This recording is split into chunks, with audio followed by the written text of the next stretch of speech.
So, if I look like I just got out of bed, it's because I did. Because I just been doing research at the research, just trying to find the best three contenders from each weight class from the males division.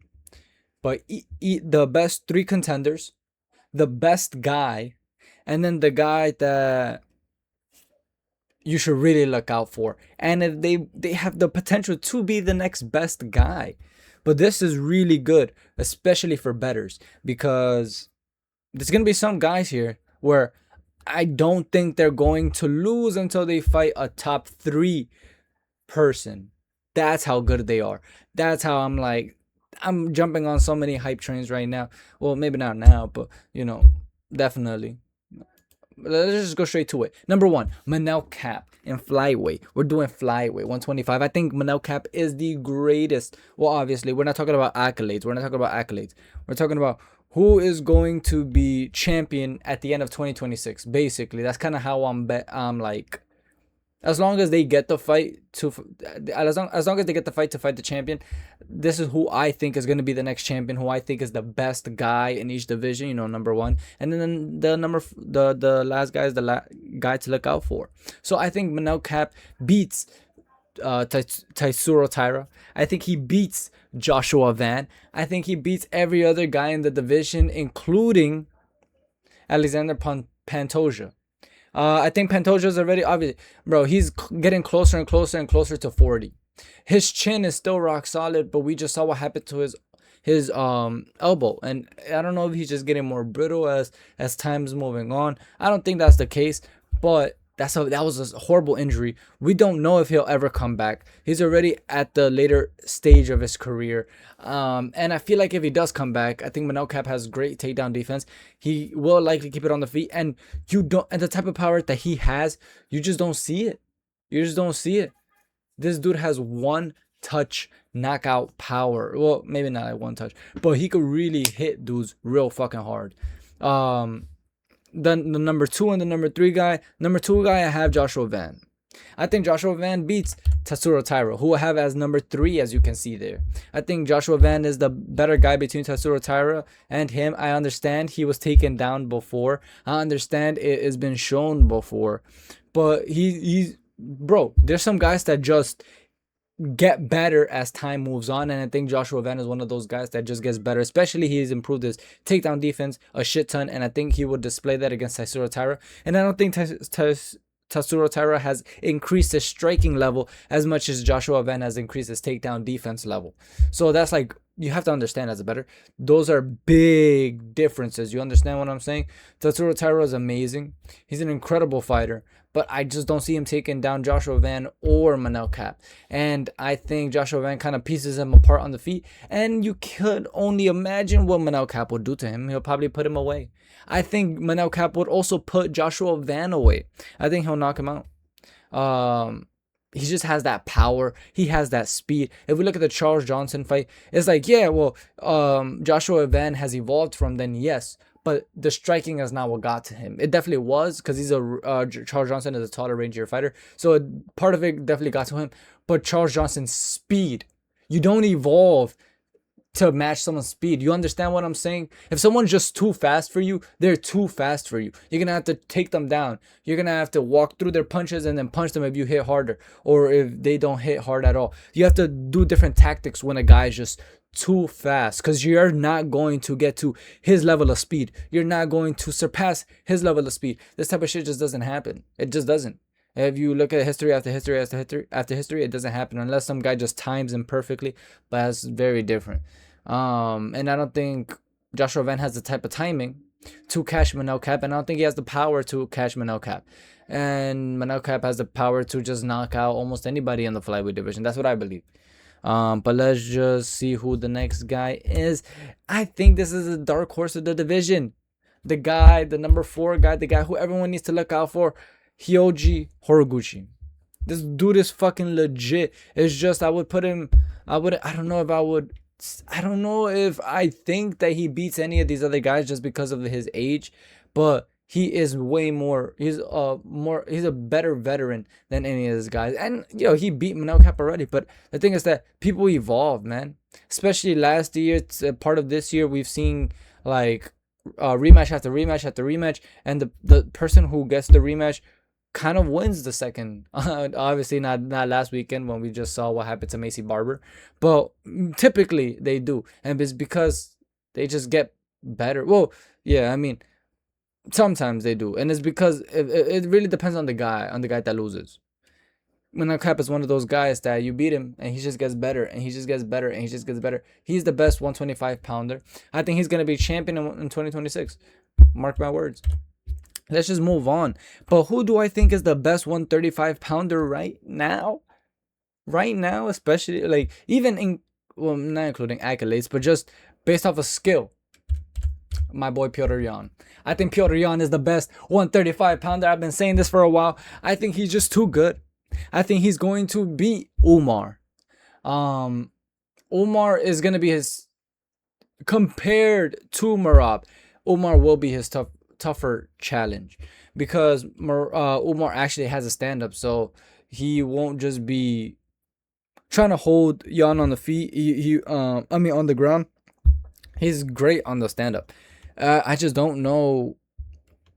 I just don't know if that was a really close fight. I think that's a 55-45 fight for Piotr Jan. I think Piotr Jan beats him. I think the power is what makes the difference. Piotr Jan's too strong. He hits too hard. And he's just every bit as technical.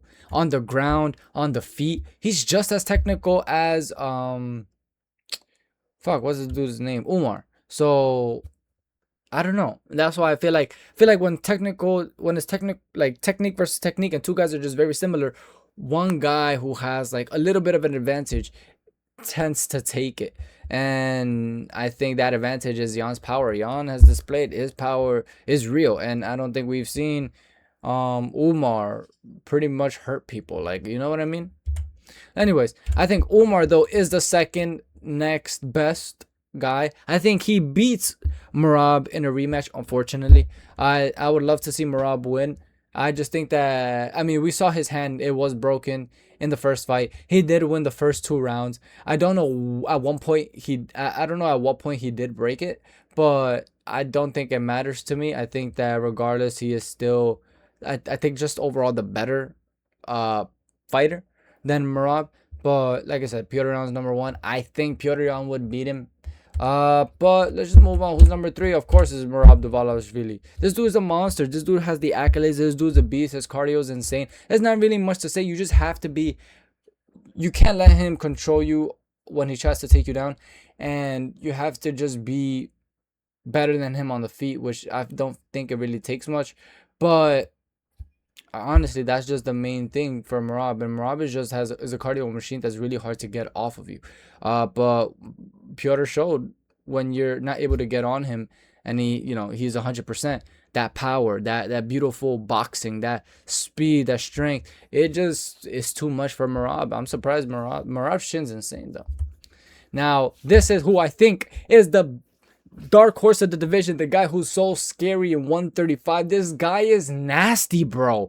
When I said that there's some guys that you're probably not gonna see them lose up until they hit top 3 status, is this guy. This is one of those guys that I'm saying. Alexandra Topuria. He's so good. He's so good. He might be he probably is a bit more technical than Ilya. That's crazy. Ilya has more power for sure. You could see it. But this guy seems to be more technical. On the feet, kind of. And on the ground, bro. And on the ground, if he just looks a little more willing to just go to the ground and display his display his skill set. So this is how good I think he is. I think he smokes Merab. I think he beats the shit out of Merab. That's how good I think this guy is. I think he beats Umar. And I think it's a close fight. But like I said, his power is too much. And his technique. I think it'll just be too much for Umar unless Umar's kicks can just stop this dude at range. Then I don't see Umar winning. I don't. And then I even think he beats Piotr. I love Piotr. Piotr's my top 5 favorite fighters of all time. I think he beats Piotr Jan. I do. Their boxing is too different. It's way too different. If you look at how Piotr boxes against Sean O'Malley versus how he boxed against Corey, he kind of boxes similarly, right? Like he likes to fight taller guys. He likes to just have his range, have his high guard up, and he stays very stationary. And when he did that, you saw what a high level striker like Sean O'Malley would do. But the difference is that Sean O'Malley uses his range very well. So he was able to land those knees, land that 1-2. That shit was bothering Young because he had that distance control. He has that reach. O'Malley's not a walk in the park for anybody when it comes to the feet. But Alexandra Topuria, I keep saying it, but Alexandra Topuria has a different type of boxing style. He boxes just like Ilya. He's gonna move, slip, bang, bam, try to counter, slip and counter, kind of. Obviously not like Alex where he's slips, counter, but he's going to slip at the same time, counters while he slips like Topuria, or like counters in the middle of an exchange. This dude is just nasty. When I feel like when Piotr Jan shows up, when he has his high guard, this dude is gonna start throwing uppercuts, body shots. He's nasty. His boxing is too good. And then Piotr, I don't think Piotr is gonna be able to handle him on the feet. He's gonna try to take him down, and he's gonna be surprised that this guy has good ground game. I think he's the next champion, bro. I think he is that good, bro. He's nasty. He's nasty, and if he's anything like his brother, he is gonna be such a fucking problem. He's gonna be such a fucking problem. But this is why I'm saying, like, man, I think he already has a hype train. This should be a pretty big hype train surrounding him. I think people should, search him up. He's so good. Featherweight, I'm saying Gene Silva. I know what you're saying. What? Volkanovski is the champion. What are you talking about, bro? Are you stupid? I understand what you're saying, bro. Calm down, bro. Stop insulting me. But what I'm saying, okay, this is what I'm saying. Volk obviously has the way better resume. He's the way better guy. He's a way more accomplished fighter and probably a better, well-rounded fighter. But I'm saying who's going to be the champion in 2026. And based off of skill, who I think is better, who I think will win in the fights. I think the number one guy right now is John Silva. I really do think it's John Silva because, and also, like I said, accolades, of course, they also plays a part of it. But this one mainly, this division mainly, I know it's crazy. But I think that if you pair John Silva versus Volkanovski, which they're not gonna do, Volkanovski's not gonna take that fight. He's gonna give it to Evloev. But if we do Gene Silva versus Volkanovski, Gene Silva is going to knock out Volkanovski. Volkanovski keeps his chin too high. He pushes himself to the back of the to back up against the fence. It's just gonna give Gene Silva too much opportunity. Bro hits way too hard. He's way too skilled on the feet. He's way too skilled on the ground. I think he's a great overall guy, and I also think he beats Evloev. I really do. But that's what I'm just saying. Like, I'm not saying that he's just leagues above. I'm not saying he's leagues above Volkanovski, but Volkanovski's chin is worrisome, and the way he defends and backs up, he backs up too much on the fence, just straight back. That's not good against a guy who hits hard and who knows how to strike like Gene Silva. But speaking of Volkanovski, he is my second guy because I think he beats Movsar Evloev. After we saw what Movsar Evloev's last performance is, man, like, no one is rooting for you. Everyone wants to see you get whooped. And they're likely going to make the Volkanovski versus Evloev fight, and Volkanovski is just gonna whoop him. He's gonna whoop him from start to finish, and then he's gonna retire. A great retirement. Evloev has not proven anything. We saw him fight. We saw his last performance. It was horrible. He's kind of dookie. I am not excited to see him fight for the belt because I feel like it's gonna be a boring fight. I think Volkanovski is probably gonna just school him on the feet. I don't think Evloev is gonna be able to take him down, and he's just gonna get schooled on the feet. As like fighting like how he did against Leroy Murphy, it was just so dumb. No fight IQ. This guy, there's two guys, Kevin Vallejos, fuck you. I don't know how you say your name, but this dude is a monster. He's legit, and he is a scary guy for this division. He hits like a fucking truck, and he has pretty great boxing. But Larry Douglas is also a fucking problem. And I know what you're saying. That what about what's the guy's name? Hold up. Well, obviously, some people are gonna say, what about Diego Lopez? What about Diego Lopez? Man, fuck Diego Lopez. I'm sorry. Unfortunately, he's just not. He's not impressive. He's not. He's gonna lose. He's 100% gonna lose to everyone. I think he's gonna lose to Gene Silva. He's already lost to Volkanovski twice. He's already lost to Evloev. I know he beat John Silva. I've said this before. Rematches are different, and John Silva is the better fighter. He is. Diego loses to Kevin. He probably also loses to Douglas. Douglas just needs a couple of wins on his feet, but this dude looks so nasty. His fucking striking is so nasty. Give me 1 second, because there was Delgado. Some people are talking about Delgado. What about Delgado? What about this? What about that? I don't think Delgado's that good, especially his last performance. That how he just proved. Oh my God, Philly was embarrassing him. He was embarrassing him until he actually, well, the thing about that I like Delgado is that he goes with his game plan. He doesn't go away from it. If it's gonna let him win, he's gonna do it. Oh, wrestle, even if it's boring, wrestle him. He's gonna wrestle him, and he's gonna take that round. So that's what I do like about him. I am excited to see him fight. I've said this before. I'll keep saying this again, and I don't know if I said this online, but I'll say it now. So it's embedded in history. 145 is the best division right now. Is that most active division that you should be watching right now? 145, 135, 125 is 125 too. 125 is too is active. It's pretty active, but that's like third. Middleweight now. Middleweight starting to get fun, bro. But literally, like, that's what's up, bro. Larian is a monster.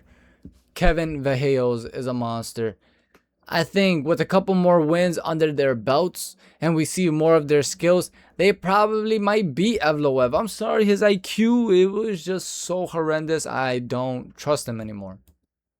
155, let's move on. Oh, I'm sorry, you guys might not like this. But I have to speak the truth. Arman is the #1 lightweight. He beats Ilya, and I stand 10 toes on it. I'm not even trying to be a hater on Ilya, but I just he's amazing.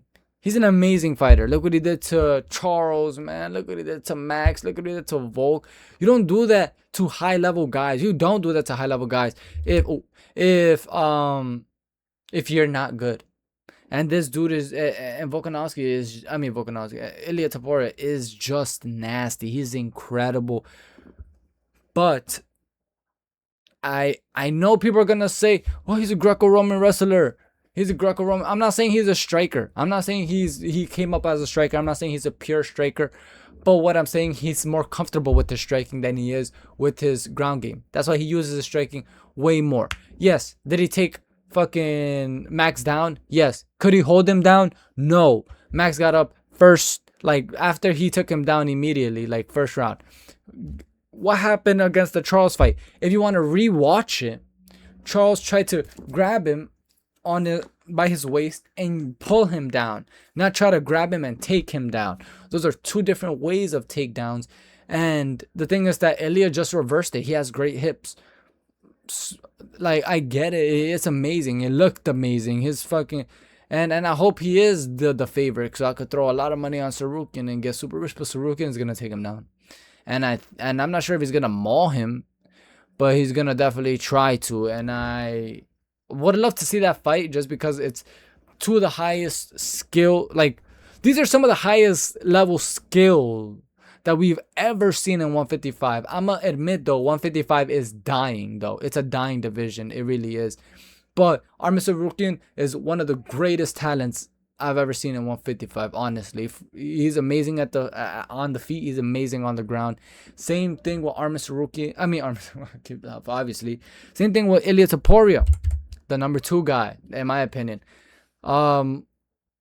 It's so good, bro. It's so calculated. Striking is so amazing. Ground game is amazing, but I don't think it's been tested as much as people think. And if you look at the what's his name? Bryce Mitchell fight, Bryce held him down.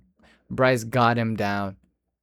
If Bryce is doing that to you, I couldn't imagine what Sarukian is gonna do to you. It's my opinion, but we'll see. I mean, I think Charles is number 3. Obviously no explanation there. He's already lost to both guys, but he's at the top and he's beating the top guys. But I think that the dark horse of the division is either Max Holloway or Gamrot. But the thing is that 155 is not stacked anymore. I love Max. Max is my favorite fighter. Gamrot's a pretty great fighter, but the thing is that I don't see them beating any of these top 3 guys. I don't. I think they get stuck at top 5, around there, top 5, top 7. But I just don't see them beating these guys. I don't. They're probably going to just be, unfortunately, journeymen in 155. That's the unfortunate thing, because 155 is such a high-level, skill-based division. Like, honestly, it really is. Probably one of the most highest skill division in years. I mean, 4 years. But as of now, it's on a big, steady, like, fast hill decline. It's exponential. It's insane how much of a decline 155 has gone through. Might just be me, but I don't know. Let's talk about 170 welterweight. Islam Makhachev is the best guy there. I don't see anybody beating him, to be honest. There is one guy that I saw beating Islam Makhachev, but he's inactive, man. He's inactive because he's injured all the fucking time. Shavkat Rakhmonov. I think he's the only guy that can beat Islam or Jacoby Smith. Shavkat Rakhmonov or Jacoby Smith, but I think Islam is just too good for Jacoby Smith in a way. I'm not saying like Jacoby's nothing. Jacoby's a fucking talent, and that dude is top 5 of the division. But what I'm saying is that Jacoby is fresh, is young. Once he stacks up wins in his belt and the good wins, he's gonna get way more confident, way more better, and then that level, that guy, that Jacoby Smith, I could see him beating Islam. I mean, right now I could see him beating Sean Brady.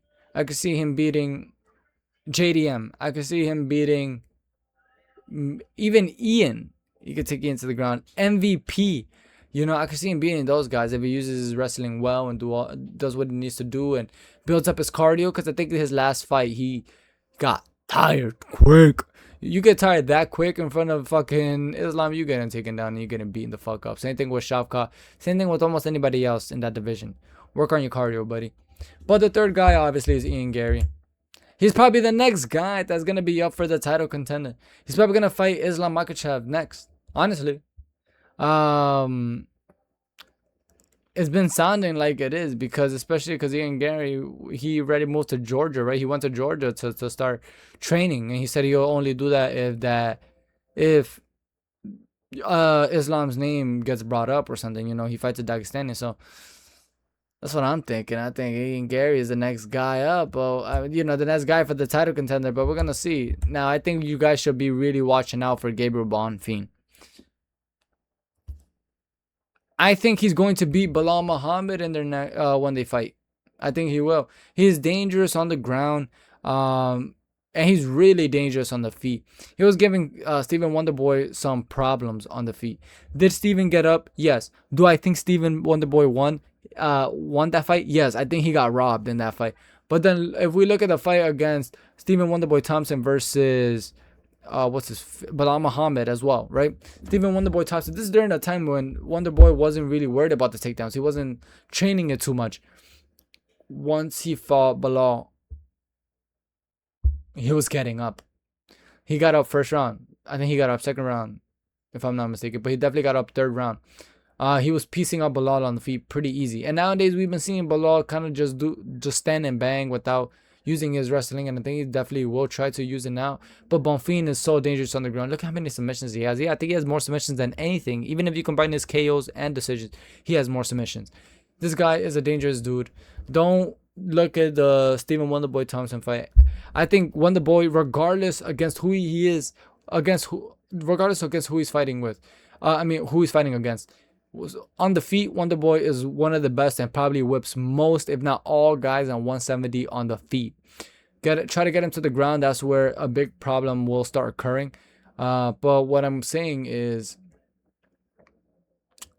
he's spent so many years training that takedown defense, and I think that's what caught Gabriel Bonfim by surprise, and he was getting head kicked and shit like that. But don't get it twisted. This dude is fucking nasty. He's good. Do I think he might be top 3? I don't know. Maybe he beats Gary. Probably he might beat Gary, but I don't know. I'm not too confident. I'm not too confident in him beating Islam, to be honest. But let's just move on. Oh my god, I'm so excited for 185. You're about to see why. The 185-pound division, middleweight. Obviously, we all know who the best guy is. There is no explanation needed. It's Khamzat Chimaev. I don't think anyone is going to beat this dude. This dude is just too good, bro. He's too good for everyone in this division. I really don't see anyone beating him, to be honest. He is too damn good for anyone in this damn division. That's just the fucking truth, man. The second guy up next, based off of obviously accolades and just how good he looks, is not looks wise, but just how good he looks in the cage. Nasruddin Imavov. This dude's a beast. This dude's a monster. But who's the next guy? Who's the guy that I think is next? Who's the number 3 guy? Who I think Imavov beats, and I think that Chimaev definitely beats as well. It's Sean Strickland. Has Sean Strickland beat Nasruddin Imavov? Yes. Will he do it again? I don't think so. And I'm not saying it's not going to be a close fight. I think it's a 50-50 fight, and I would avoid that fight because I don't know who would win. But I think Imavov might have the slight advantage. He's quicker. He's he's not as green as he used to be when they first fought. His striking has gotten a lot better. He definitely hits hard. It's just too much stuff when it comes with this dude. But dark horse of the division. Although I don't think this guy beats Khamzat, but I do think that he beats Sean Strickland and Nasruddin Imavov. That's how good I think he is. He's not even fucking ranked. That's how good I think this guy is. I am so on his hype train, bro. I am so excited for this guy's emergence in the UFC. I'm so excited for this guy fighting in the UFC. I'm excited for who they're going to give him next. I think this guy is literally the second best welterweight on the planet. Middleweight on the planet. That's how good I think this guy is after his second fight in the fucking UFC, bro. Give me Yusri Belguri. Look how tall this man is, bro. He barely even fit on my damn screen. That's how tall he is. His height is going to give everyone a fucking problem. His height, his reach, and his skills. He breaks people's legs apart. He's breaking people's legs apart, and he's not afraid to do so. He's not afraid to start round 1. Bell begins chomping at the legs, moving a bit. And then when you start moving funny, boom, boom, he starts hitting you. Boom, he starts hitting you. And you can't catch him.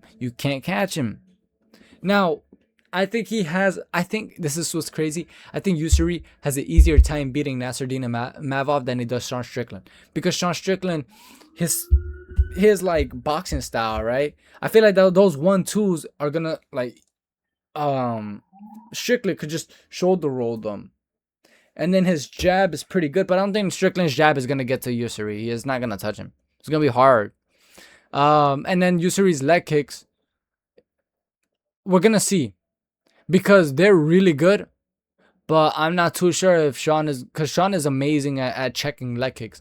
So I'm not sure if Sean is gonna be able to check all of those. I think it really depends on that. I think the leg kicks are the deciding factor versus the Sean versus Yusuri fight. If Sean could block them, it's over for Yusuri. If Sean cannot, it's over for Sean. Because this dude Yusuri fights similarly to Alex. Obviously, I mean Alex has been training him now, so maybe that's why. But amazing.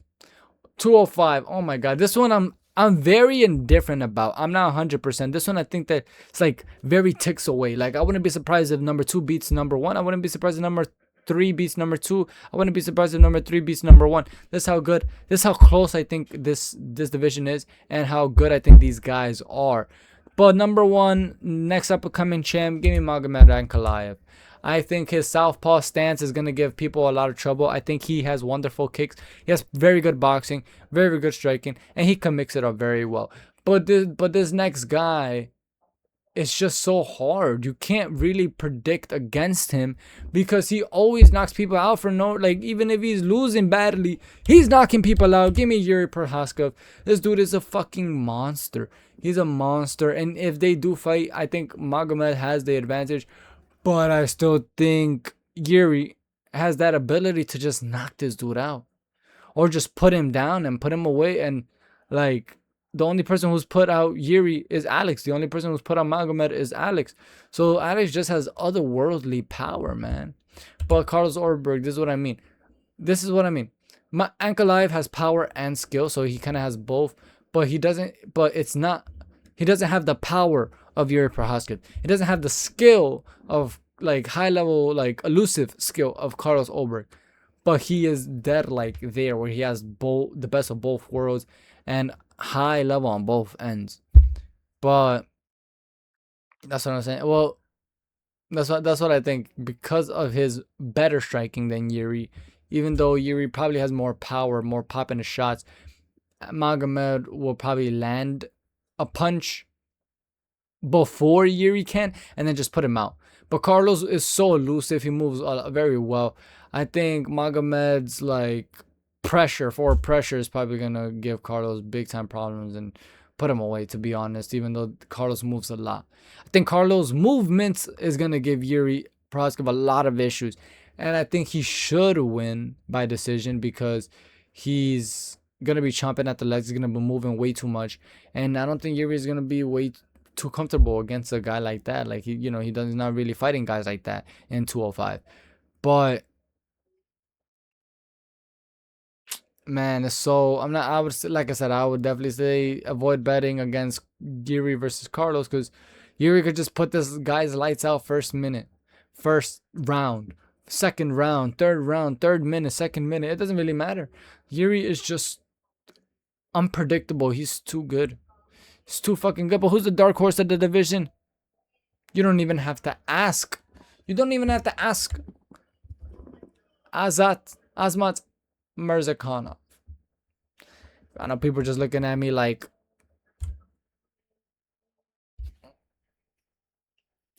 is this dude in my face wasting my time for this fat jelly roll motherfucker? And yes, I'm not wasting your time though, but yes, Asma is great. Asma is great. His boxing is insane. Look what he did to Rakic. You don't do that to Rakic. He dominated him. He's too good on the feet, and he's proved he has very good takedown defense, and he hits like a fucking Matt truck. I think he beats Yuri. I think he beats Carlo Oberg. I think it'll be a close fight between him and Magomed. I think this guy is the real deal. Top 5 for sure. Easily top 5. But I do think that he puts away Yuri. He just has that power. His striking is really fucking good, bro. But let's just move on. Need I say more? If you give Gon that rematch, Tom Aspinall is just going to take him down and beat the shit out of him. That's exactly what's going to happen. I don't have to say any much. Gon is overrated, and we're going to see Alex put on a beautiful performance. Why do I say that? Well. Anyways, give me a second. Tom is, like I said, Tom is gonna take him down, gone down, and beat the shit out of him on the feet. And I don't think anyone's disagreeing with that. Once Tom gets him down, it's over for Gon. There's nothing Gon can do. He's horrible at takedown defense. Now let's get it straight. People don't think. People are gonna think that Alex is undersized. This dude is fucking massive. I bet you he's taller than other heavyweights. His body composition is bigger than other heavyweights, but with lighter man skill and that heavyweight power still. People acting like if he hits Gon, he's not gonna put him out just because Gon's a heavyweight. Gon will be going the fuck to sleep, bro. People acting like, oh well, Gon already beat Francis Ngannou. Francis Ngannou doesn't have the level of striking that Alex does, bro. Oh, but people are saying, but Gon is so elusive. Okay, he's elusive. He's moving around with his feet against a guy who's known for kicking guys' legs off of them. Alex has one of the best kicks of all time, the best leg kicks of all time. Will destroy many dudes and then inhibit Gon's ability to move around. And then that left hook, just like Tai Tuivasa landed on Gon, just like that, Gon is gonna get put away. He's gonna get put away unless he starts eye poking again. He will get put away. Give me Adesanya. Adesanya. Poor Adesanya, man. You piss me off now. But give me Alex. Alex Pereira. Alex Pereira is going to whoop that ass. Believe me. Believe me. Well, actually, I wouldn't bet on it. I would definitely say avoid it. There's much easier competition. But, like, you know what I mean? Who gives a fuck? My boy is just too good. My boy Alex is just way too good. These guys, these heavyweight guys, people are overrating Gon. People are like, oh, well, Gon is a high-level striker. He for sure is. Don't get me wrong. Gon for sure is a high-level striker. But so is Alex. And Alex has proven it against guys who have lighter man skill, who are better in the striking department, just like Izzy. Izzy is better than Gon in every way possible in the striking department other than power. He's more elusive. He had better head movement. He moved his feet better. He had better checks. He moves side to side instead of straight back like Gon does. He doesn't keep his chin too high like Gon does. Lighter man skill is a real thing. You guys can't ignore this. And Alex is going to put a clinic on him. Alex is going to be taxing that ass. And there's nothing that Gon can do, unfortunately. But I just don't know if Alex is going to be able to do that to Tom. I don't believe so. I think Tom beats Alex, unfortunately. But it really depends the type of Tom we get. I don't know if the eye pokes or, you know, if they've done that much damage to him and he's just not gonna be the same anymore. I don't think he. I think he's still gonna be the same. I think he's gonna be Alex. But let me know what you guys think. You know, let me know if my picks are crazy. Let me know if you disagree with all of them. But honestly, I think I hit the nail. Hit the nail on the head. I hit the nail on the fucking head with all of these. That's what I believe. But you don't have to trust me. I'm just the greatest predictor in all of the MMA community, and you're going to soon find out. It doesn't matter how I look. It doesn't matter how I sound. It doesn't matter if I'm annoying or you don't like me. I am the greatest predictor. I'm not cocky, and you're gonna see. I haven't yet done research for this this week. We'll start soon, but I have other ideas. I kind of have other ideas for some videos. I mean, we're gonna have to see, but I might make that video coming as close. Like, I might make the video soon, but then release it while it's getting close to fight night, just so it doesn't, like, I don't know, it doesn't fuck me over. I don't know, maybe superstition or something. I don't really know, but I'll let you know what I'm super confident in, what I'm not confident in, my picks, and stuff like that. I will let you know what the traps are. That's what I'll do for a video. I'll be like, I'll talk about who I think is gonna win, what the traps are, what the most useful bets to pick. But stay fucking tuned. Follow, bro. Follow, subscribe, do whatever you need to do. Stay tuned. My picks are gonna blow your mind. Have yourselves a wonderful day. Yeah, no. Enjoy the rest of your time. Goodbye.